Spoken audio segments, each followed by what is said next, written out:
আসসালামু আলাইকুম সবাইকে। আজকের ভিডিও হবে একেবারে ঘরোয়া।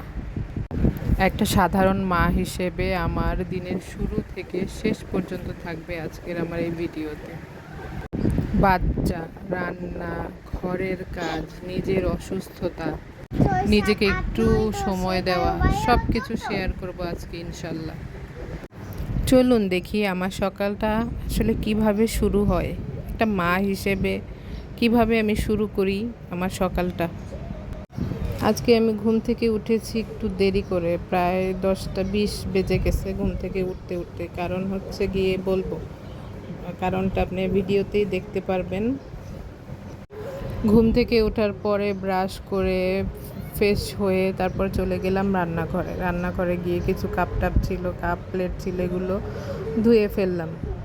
এগুলো ধুয়ে এক সাইডে আমি চুলার মধ্যে গরম পানি বসিয়ে রেখেছি, আর এখানে থালা বাসন যা যা ছিল সবগুলো ধুয়ে ফেললাম। বাচ্চা আমার আগেই ঘুম থেকে উঠে বসে নানুর সাথে কতক্ষণ খেলাধুলা করলো, তারপর বলতেছে মা মা মা ওয়েক আপ, মা ওয়েক আপ। তো আমিও তারপর কি করব, আর কি ঘুমানো যায়, বাচ্চা উঠে গেলে তো মার আর ঘুমের কোনো বালাই নেই। তো আমি উঠে গেলাম। এখানে আমি এই গরম পানি বসিয়ে রেখেছি। ওই গরম পানিটা কী করব, একটা মগের মধ্যে অর্ধেকটা পানি রাখবো, আর আমার কাছে চা বানানোর জন্য 1 কাপের মতো পানি নিব।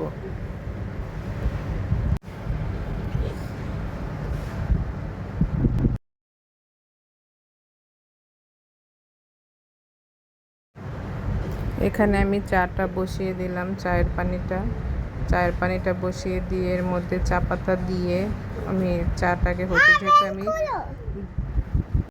পাশেই তো শুনতে পাচ্ছেন আমার পুচকের আওয়াজ, মানে সারাক্ষণ আঠার মতো লেগে থাকে, একটু কোথাও গিয়ে আমি কোনো কাজ করা যায় না। মাকে তার সারাক্ষণ চাই, চোখে চোখে রাখতে হবে মাকে। এখানে চা রেডি করার জন্য আমি চিনি দিব। চিনি দেওয়ার জন্য আমি স্পুন খুঁজতেছিলাম, কোথাও কোনো স্পুন, এর মধ্যে আমার ছেলে এসে আমাকে ডাকতেছিল। তো স্পুন আনার পরে আমি এই এক চামচ চিনি নিব, বেশি চিনি আমি এখানে দিব না। তারপরে এর মধ্যে দিব হচ্ছে গিয়ে দুধ চা, যেহেতু 1 চামচ চিনি আর 2 চামচের মতো গুঁড়া দুধ নিয়ে আমি চাটা হওয়ার অপেক্ষায় থাকবো।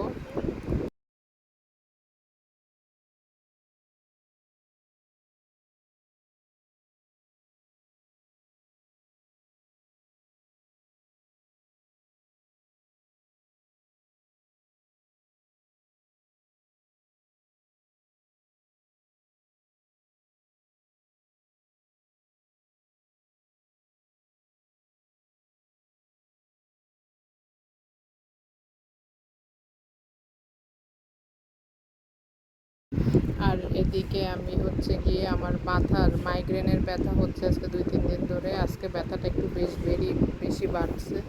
তো এর জন্য হচ্ছে আমি গরম পানি, এই টেকনিকটা আমার শাশুড়ি আমাকে শিখিয়ে দিছে। যখন যে সাইডটাতে ব্যথা করবে, একদম গরম পানির মধ্যে একটা কাপড় ভিজিয়ে একদম যতটুকু আর কি নিজের স্কিন বা শরীরে সয় অতটুকু আস্তে আস্তে যেই জায়গাটা ব্যথা হচ্ছে সেখানে যদি ভাপ দেওয়া যায় তাহলে ব্যথাটা একটু কমে যায়। আস্তে আস্তে করে এরকম কয়েকবার দিতে পারলে কমে যায়। তো আমি ওই টেকনিকটাই ফলো করলাম।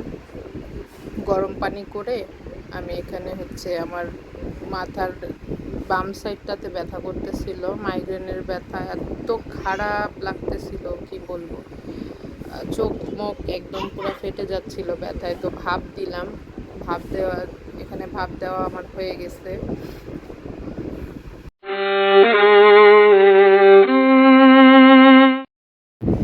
আমি এখন আমার চাটা ওইদিকে হয়ে গেছে, চাটা এখন ছেঁকে মগের মধ্যে করে নিয়ে নেব। প্রতিদিনের 1 কাপ চা যদি শান্তিপূর্ণ পরিবেশে না খেতে পারি আমার মেজাজ ঠিক থাকে না। প্রতিদিনকার 1 কাপ চা মানে হচ্ছে আমার নিজেকে একটু সময় দেওয়া, হোক সেটা 5 মিনিটের জন্য, হোক সেটা 2 মিনিটের জন্য।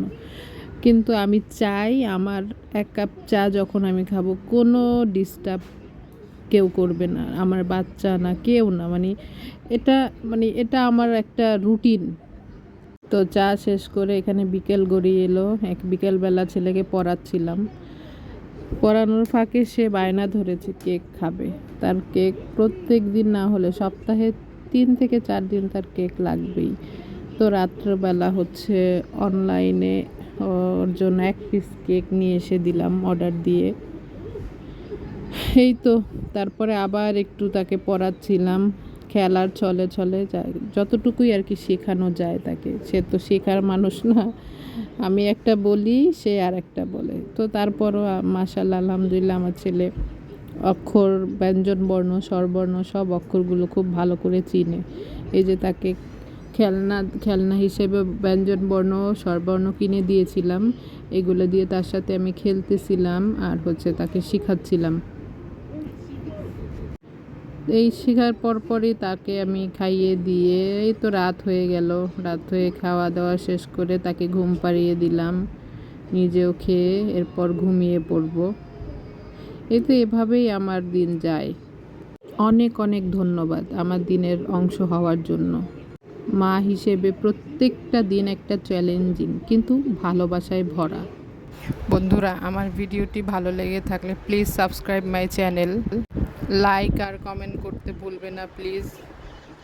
ইনশাল্লাহ আবার দেখা হবে পরের কোনো ভিডিওতে। আল্লাহ হাফেজ।